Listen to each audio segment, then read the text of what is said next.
Abertura, fundo azul. Linha branca horizontal se divide em duas e forma um quadrado que logo se desfaz. Círculo se divide horizontalmente em outros coloridos e se desfazem. No centro, repórter Justiça. Quintal da casa de um homem. Nele há inúmeros objetos amontoados. Tablet, chuveiro, câmera fotográfica quebrados. O acumulador, ele tem esse Fábio comportamento Leite, psiquiatra. Por uma alteração neuropsiquiátrica, na maior parte das vezes. Nós tivemos o caso de uma senhora, ela já estava afastada da família há mais de 17 anos. Ana Paula Vasconcelos, os filhos não advogada. a visitavam, ela vivia com 200, em torno de 200 animais dentro da casa. Quando nós chegamos com a perícia, tinha animal morto em cima da cama dela. E ela não conseguia ver o grau de uma complexidade, de uma situação absurda que é aquilo ali. Então, assim, a pessoa perde a noção da realidade. Para essas pessoas é algo que conforta elas. Esse lixo Guilherme é algo Gomes, que influenciador conforta eles, digital. entendeu? Porque, tipo, é onde ele tem uma distração, alguma coisa ali de ele estar com a atenção deles em determinado objeto, entendeu? Então, para mim, me desfazer de lixo é rápido. A gente vai, a gente entra, a gente limpa, tranquilo. Mas para eles, tem objetos até que tem um valor muito grande e sentimental, né? Você vê roupa com eletrodoméstico, com utensílios domésticos, com material de escritório, ou seja, tudo aquilo que o indivíduo acha que pode usar, que pode precisar. O acumulador é uma pessoa que não consegue se desfazer de objetos, mesmo que já não sirvam para nada. Por exemplo, embalagens de pizza, jornais, revistas e até comida estragada. Ele guarda todos os objetos porque acredita que eles podem ter utilidade no futuro. Ele pode comprar 4 panelas iguais. Ele pode comprar 3 máquinas de fazer arroz iguais e deixá-las na caixa, sem nunca usar. Então ele acaba simplesmente guardando. Não há dados oficiais sobre quantos brasileiros sofrem da síndrome de acumulação compulsiva, mas de acordo com a Associação Americana de Psiquiatria, esse transtorno afeta 2,6% da população mundial. Como a nossa população é uma população que vem envelhecendo, ou seja, a expectativa de vida do brasileiro ela vem aumentando, essa síndrome de acumulador ela vai também se tornar mais frequente na nossa sociedade. A acumulação compulsiva também é chamada de síndrome de Diógenes ou disposofobia. Não é regra, mas o transtorno atinge principalmente pessoas com mais de 60 anos e geralmente está associado a uma patologia. Depressão, ansiedade, quadros demenciais também, pacientes com demência, transtorno de personalidade que vão piorando, perfeccionistas, pessoas muito rígidas, cheias de regras e normas, e o transtorno obsessivo compulsivo também, que pode se manifestar como um acumulador. Diversos cães se alimentam em chácara. Quando a acumulação excessiva envolve animais, é chamada de Síndrome de Noé. O repórter Justiça conversou com esta advogada do Fórum Nacional de Proteção e Defesa Animal, ONG que atua no bem-estar dos bichos. Essa situação ela é mais recorrente do que a gente imagina, né? Hoje eu estou cuidando de um caso que é no Riacho Fundo, no Distrito Federal, onde uma família de acumuladores tem mais de 30 animais no terreno baldio. Esses animais estão numa situação de extrema crueldade, sem alimentação, sem água, sem abrigo de sol ou de chuva. Tem muitos filhotes porque eles vão se reproduzindo lá dentro. Em razão da ausência de alimentos, eles acabam se canibalizando. Então, assim, é um problema que envolve vários setores. E o poder público precisa ter uma equipe multidisciplinar para tratar disso. Recentemente, a Polícia Civil do Distrito Federal recebeu uma denúncia sobre um homem que mantinha 230 cães e gatos em situação precária. Aí começaram as investigações. Quando os policiais chegaram na chácara, encontraram esses animais desidratados, desnutridos e infestados de pulgas e carrapatos. O cenário era desastroso, né? Assim, centenas de sacos com ossadas, nós não conseguimos entender a lógica daquilo ali. Os animais que ainda estavam vivos estavam em situação de caquexia extrema, que é de extrema magreza em razão da desnutrição, da desidratação. Haviam muitos cães mortos no local. Outros animais também se alimentavam desses cães em razão da fome, né? Haviam muitos animais congelados, que também nós não conseguimos entender, né? Toda aquela logística que era aplicada ali. Então, assim, é uma situação que precisa de um cuidado muito grande do poder público e que, infelizmente, nós não temos. Cães em local cercado por grades. Nós temos um problema social, que é a questão com a vizinhança. Nós temos o problema dos animais que precisam de uma destinação E geralmente nós não temos uma ONG capaz de suportar tantos animais de uma vez só. Então, assim, tem que ter uma equipe para poder dar todo o suporte para poder solucionar esse problema. Porque não adianta resolver os problemas de maneira isolada. A advogada explica ainda que na esfera criminal o homem não foi responsabilizado pelos maus tratos, já que foi comprovado o distúrbio psicológico. Na esfera civil nós temos tentado buscar alguma responsabilização, uma vez que ele exerce função pública, ele é funcionário público, então assim, ele está gozando das capacidades mentais dele para poder exercer um cargo público, até um cargo de grande relevância, ele não é uma função qualquer. Então, assim, nós precisamos de alguma responsabilização, uma vez que o problema foi muito grande e os desdobramentos disso têm sido muito grandes. Casa de um acumulador. Homem espera na porta. Bom, não há uma causa exata que leva uma pessoa a se tornar acumuladora. Segundo especialistas, o transtorno pode estar relacionado com fatores genéticos ou emocionais, para suprir, por exemplo, a falta de alguma coisa. Mas afinal, a acumulação compulsiva tem cura? Pergunta ao psiquiatra como é feito o tratamento. Ele explica que é preciso analisar cada caso. Eu tive uma paciente que durante a pandemia ela se tornou acumuladora. Por quê? Porque os filhos não podiam ir à sua casa por conta do risco de contaminação, eles iam poucas vezes, ficavam olhando de longe, e a partir da pandemia ela começou a se tornar uma acumuladora compulsiva. E quando chegou aqui, as coisas estavam realmente graves, né? Muito graves, ela já com quadro depressivo, já com alteração de comportamento, a gente teve que medicar e tudo mais. Mas o que era? A falta dos filhos, ela lançou para isso. Guilherme entra no quintal de um acumulador. Transformando vidas por meio das faxinas. Guilherme tem 20 anos, é empreendedor e influenciador por profissão e faxineiro por vocação. Na pandemia, ele começou a fazer a limpeza em residências para juntar uma grana e pagar os estudos. O sonho era fazer a faculdade de jornalismo, mas entre uma faxina e outra, as coisas começaram a mudar.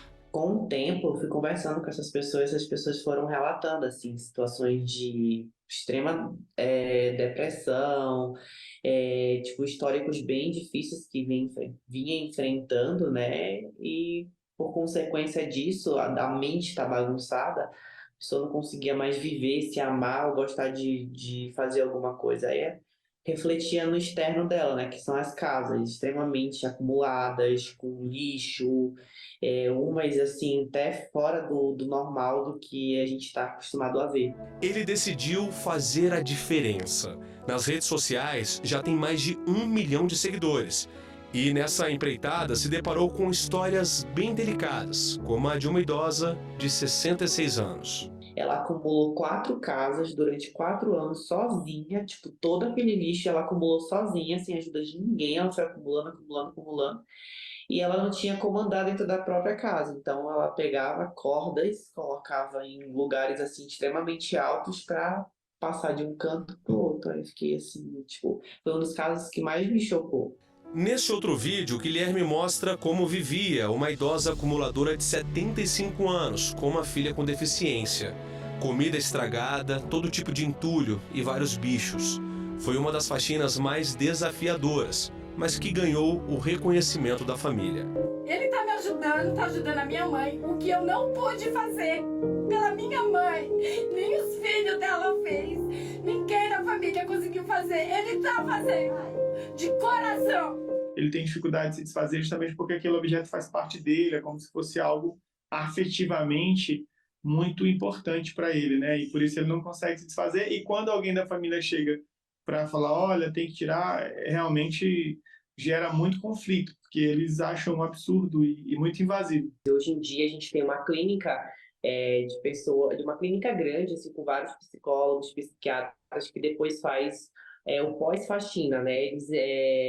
A gente faz a triagem, entende, identifica e depois eles entram com essa parte de tratamento, porque eu digo, não basta só limpar a casa, tem que cuidar do emocional da pessoa também para ela voltar a viver mais com dignidade e não voltar a acumular também, né?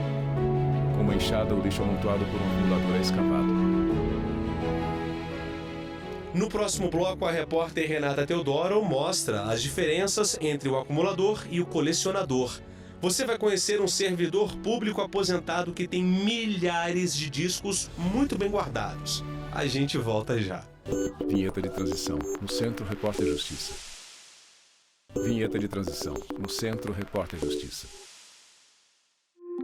Páginas de um livro antigo. Uma prática de interação relacionada a objetos que expressam trajetórias de vida. O ato de colecionar, também chamado de colecionismo, é um hábito cultural que traz um sentido de identificação para o colecionador. Uma característica principal é que o colecionador, uma das características psicóloga. dele é exatamente expor a coleção que ele tem, ou seja, tem uma interação com o mundo, né? Uma vontade de se comunicar. O colecionador ele vai ter o hábito, principalmente, de discriminar, ou seja, discernir o que é aquele objeto.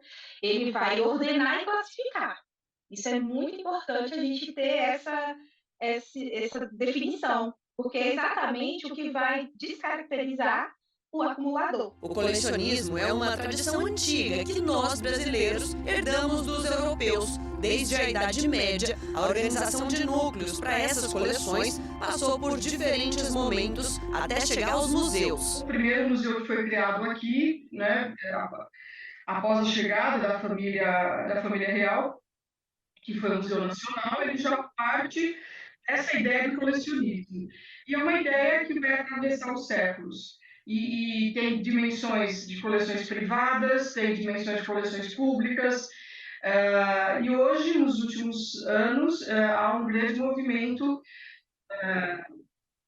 dos museus buscarem outros caminhos que não só a partir das coleções. Além do aspecto cultural, a coleção também está ligada ao sentido de preservação do ser humano. Se eu quero expressar o que eu sou no mundo através da minha coleção, eu também quero eternizar o que eu sou no mundo através daquele objeto, daquela coleção, que passa, então, a ter um sentido muito mais especial, muito mais que sobressai, já não é mais um objeto, né? Ele tem um valor a partir de agora, ele vai ter uma duração, ele vai perdurar por muito mais tempo. Somebody holds the key. Well, I need it. Homem canta entre coleção de discos de vinil. Davi é músico, colecionador de vinis e servidor público aposentado. A coleção começou sem que ele percebesse. Ainda menino, pegava carona para ir à escola e assim economizava o dinheiro do lanche e do ônibus. Com essa economia do dinheiro do lanche, do dinheiro... Davi Rodrigues Doca, colecionador. Das passagens que eu economizava pedindo carona, eu conseguia comprar todo fim de semana uma média de 3, 4 LPs. Todo fim de semana eu comprava, com o dinheirinho que era repassado para a escola, para as despesas, para chegar na escola, lanchar lá e tudo. Eu não lanchava, pegava carona, não pegava ônibus e tinha todo fim de semana o dinheiro. Aí começou a aumentar a coleção. Disco comprado, trocado, presenteado, não importa, como tanto vinil veio parar aqui. O que vale mesmo é que da última vez que ele contou, eram mais de 25 mil. Na época, eles valiam cerca de R$30. Hoje em dia, chegam a custar 400, 500 reais, dependendo do álbum. No desenrolar disso, de repente eu me vi com um monte de discos do Deep Purple. No início da década de 70. Eu já tinha outras coisas. Tinha um Beatles ali. E aí, como era a banda da moda, no início dos anos 70, começou a aparecer pessoas querendo trocar discos comigo.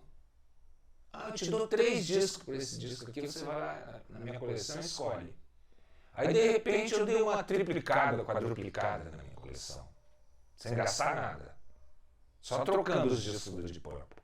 Eu pensei, não, mais à frente eu consigo isso de novo, né?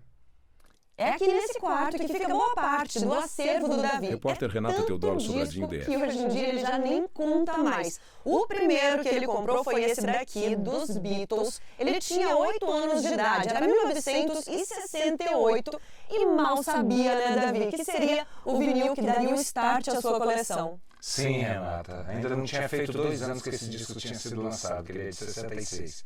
Aí, na época, eu economizei e comprei. Muito bom. 2, comprou 2 logo. A repórter e Doca estão com os LPs. Para manter os discos como novos, todo cuidado é pouco. Embalagens plásticas, organização e limpeza. E ele sabe onde e como encontrar o que procura. Todo mundo colecionava disco. Então, todo mundo trocava ideia, você precisa ouvir tal coisa, é legal também.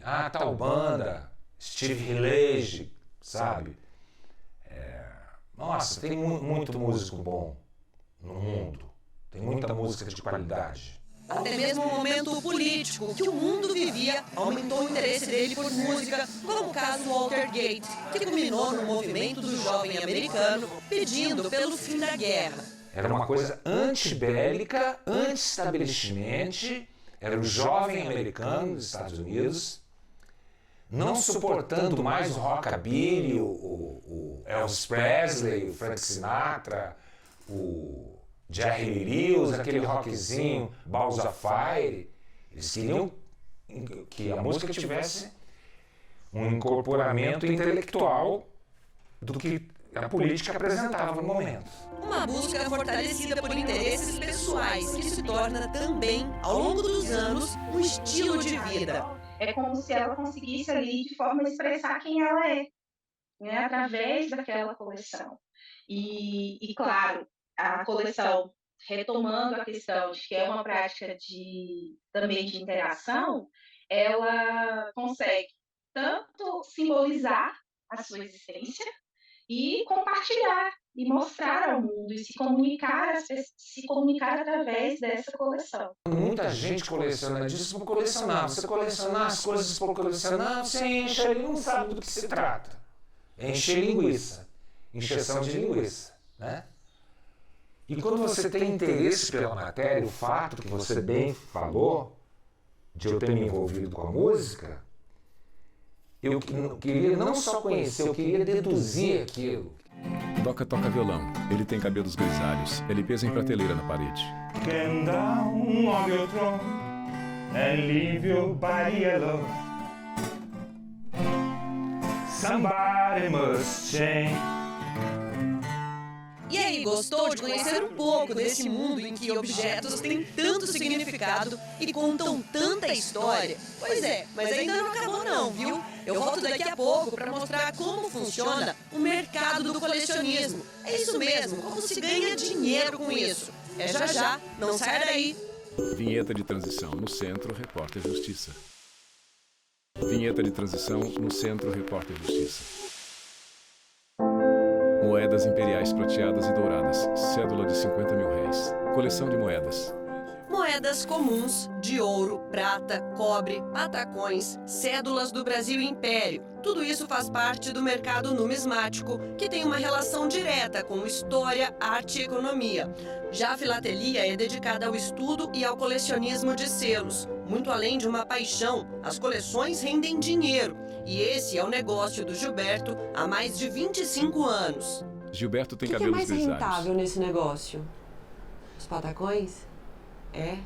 Cédulas raras também.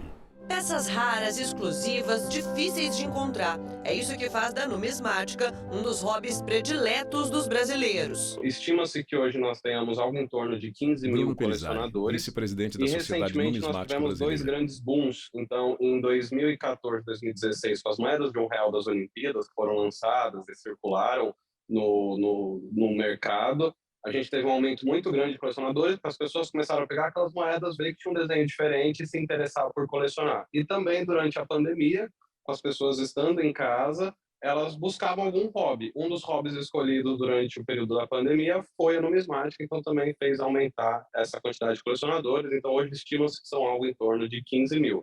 É uma verdadeira comunidade. Gilberto já viajou tanto no Brasil como no exterior para os encontros de colecionadores, onde troca, vende e negocia itens colecionáveis. É uma união que a gente... Gilberto Bailão, colecionador. As pessoas dos outros estados, sabe? Porque isso é um entrosamento, é um juntamento de pessoas e faz isso.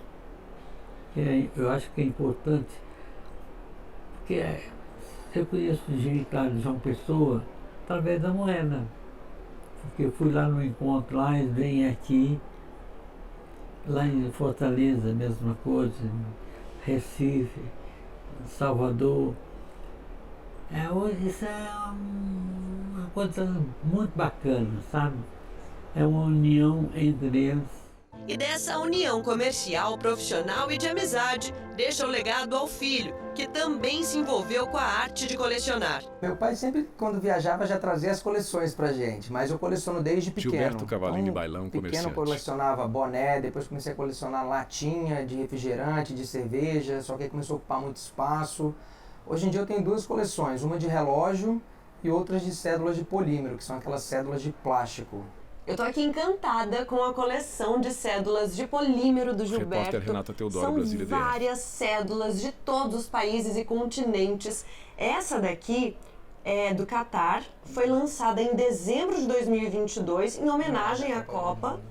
E R$22, que é a moeda deles lá. É a moeda deles, foi lançada em dezembro em homenagem à Copa do Mundo, fazendo a conversão vale algo em torno de R$50. Porém, como é uma cédula que foi lançada agora e foi um pouco difícil de colecionar e de trazer essa cédula, hoje a gente vende ela no valor de R$350. Sim. E você estava dizendo dos detalhes, que é o que mais te encanta, né, para ter começado essa coleção. Os detalhes do polímero vai desde as fitas holográficas que ela tem, do transparente, que são símbolos, até símbolos de segurança dela também. Aqui o holográfico do 2, quando você vira para um lado e vira para o outro, ele muda de cor. A parte aqui embaixo parece uma escama, quando você passa o dedo fica um pouco em alto relevo também, se você passar a unhazinha, você vai sentir que tem um leve alto relevo. Então são detalhes como esse que, para mim, torna a cédula muito mais assim, atraente e melhor de colecionar. Aqui já tem pelo menos uns 3 anos de investimento aí e algo em torno avaliado aí de uns R$30.000. Devo ter algo em torno de umas 200 cédulas hoje do mundo inteiro. O Gilberto está me mostrando alguns dos itens mais valiosos que tem aqui na loja, a começar por essa cédula de R$50.000, que chega a custar até R$50.000, tudo por conta desse carimbo aqui? Isso, é uma cédula que ela já é escassa, uma cédula difícil de se achar, e esse carimbo a gente chama de um carimbo rosácea, que é uma cédula que identifica que ela ainda é mais escassa e mais rara, podendo chegar até esse valor, dependendo do estado de conservação da cédula. Uau, agora outro item também bem desejado pelos colecionadores, faz parte desse estojo, que é a maior moeda produzida no Brasil. Isso, essa é uma moeda do 4º centenário de 1900, é uma moeda que pesa 51,1 gramas de prata, é a maior moeda de prata produzida no Brasil. É uma moeda que ela tem alguns raios aqui, e existe ela de 16 raios e 20 raios. A de 16 raios custa entre 7 e 9 mil reais, e essa de 20 raios chega a custar entre 15 e 17 mil reais. Agora, falta completar o estojo, faltam duas ainda, né? Isso, essa tá aqui, falta uma de R$1.000 que tá chegando, e essa é uma medalha em relação ao 4º centenário. Quando você completar isso daqui, aí tá satisfeito? Aí tá satisfeito, aí a gente coloca a venda. Por quanto, Gilberto? Esse estojo vale na faixa aí de 28 a 30 mil reais. Uau, olha só. Estojo feito de madeira. 30 mil reais. Isso. Este professor, especialista em marketing, diz que o mundo do colecionismo prega uma máxima que não dá margem para erro. Não existe o bom, bonito e barato. Olha, tem uma oportunidade maravilhosa, o preço custa 100, mas eu vou fazer por você só porque é para você por 10.